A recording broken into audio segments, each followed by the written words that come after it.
अंधेरी नामक गांव में चौहान नाम का एक गरीब आदमी हुआ करता था। चौहान को पत्नी और लकी नाम का एक बेटा था। चौहान घर के पास मूर्तियां बनाकर बेचता था। देवी देवताओं के मूर्तियों के साथ साथ नेताओं के मूर्तियां भी बनाता था। गणेश चतुर्थी के समय घर के पास गणेश जी के मिट्टी के मूर्तियां बनाता था। त्योहार के थोड़े दिन पहले बैलगाड़ियों पर मिट्टी को लाकर घर के सामने डालता था। बाद में उस मिट्टी से सुंदर सुंदर गणेश जी की मूर्तियां बनाता था। छोटे और बड़े आकारों में भी मूर्तियां बनाता था। त्योहार के एक दिन पहले उन्हें ग्राहक खरीद कर ले जाते थे। बड़े मूर्तियों को ट्रक पे या ऑटो ट्रॉलियों पे लेकर जाते थे। पड़ोस गांव वाले भी आकर वहां पर मूर्ति खरीदकर ट्रकों पर ले जाते थे। पिता को बहुत मेहनत करते देखकर भी उसका बेटा लकी बिना कोई जिम्मेदारी के फिरता रहता था। जुआ खेलना, दारू पीना, पैसे खत्म होने के बाद पिता से पैसे पूछने के अलावा वो दूसरा कोई काम नहीं करता था। एक बार गणेश चतुर्थी का त्योहार फिर से आया। चौहान घर के पास मूर्तियों को तैयार करने लगा। तब एक महंगी गाड़ी उनके घर के सामने आकर रुकी। गाड़ी में से उसका बेटा लकी और थोड़े लोग उतरकर चौहान के पास आए कि तब पिताजी, ये लोग शहर में एक बड़ा बिजनेस चलाते हैं। शहर में इनके बहुत सारे ब्रांचेस भी हैं। मुझे एक फ्रेंड के द्वारा ये मिले सर, ये मेरे पिताजी हैं, कहकर उन्हें पिताजी का परिचय करवाया। वो लोग चौहान को नमस्कार किए। उनमें से एक, चौहान जी, हम हर साल हमारे कंपनी की शाखाओं में गणेश चतुर्थी बहुत धूमधाम से मनाते हैं। हर बार हमें गणेश जी की मूर्तियां सप्लाई करने वाले देशमुख से इस बार छोटा झगड़ा हुआ। वो लालच के ज्यादा पैसे पूछ रहा था। बात पैसों की नहीं है, मगर उसके पूछने का ढंग हमें पसंद नहीं आया। ऐसे लग रहा था जैसे वो हमें धमका रहा हो। इसलिए इस बार हम उसके पास से मूर्तियां नई खरीदना चाह रहे थे। इतने में आप मूर्तियां बनाते हैं कहकर पता चल के आपके पास आए हैं। हमारे पूरे 4 शाखाएं हैं, इसलिए हमें 4 बड़े मूर्तियां चाहिए।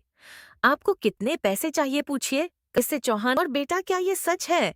सच में हमारे मूर्तियां खरीदेंगे। कितनी अच्छी बात बोले आप। उसे कितने पैसे देना चाहते थे उतने ही पैसे दीजिए, बस है कहाँ वो ठीक है कहकर पैसे देकर।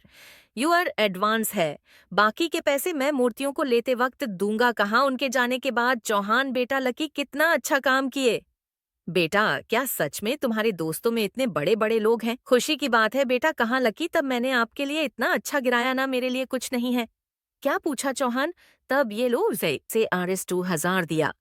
ऐसे चौहान बहुत मेहनत करके 4 बड़े मूर्तियां बनाया। गणेश चतुर्थी के एक दिन पहले नींद नहीं आने के कारण चौहान घर के बाहर आया तो वहां पर उसका बेटा और उस दिन जो मूर्ति को खरीदने आए थे वो लोग भी एक मूर्ति के पीछे कुछ करते हुए दिखे।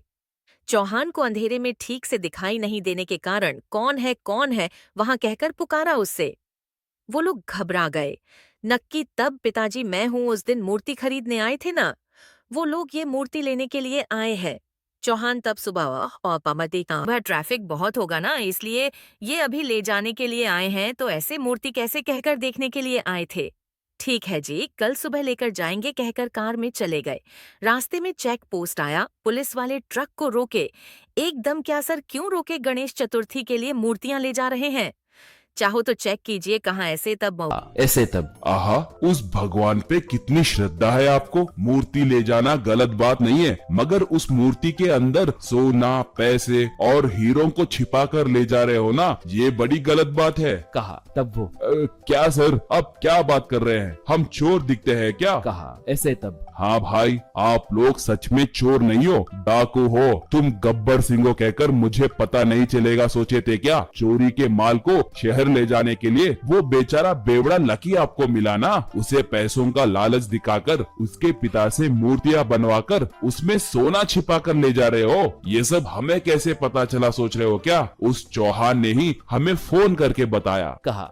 इतने में चौहान और लकी वहां पर आए। पुलिस वाले उन मूर्तियों में से पैसे, हीरे और सोना बाहर निकाले। चौहान तब, सर, ये लोग आधी रात को मूर्तियों के पास दिखे तो मुझे शक हुआ था, इसलिए इनके जाने के बाद मूर्तियों में ढूंढा, तभी मुझे इनके प्लान के बारे में समझ आ गया। इनसे हाथ मिलाने के जुर्म पे मेरे बेटे को भी मत छोड़िए सर, कहा। ऐसे वो सब जेल में डाले गए।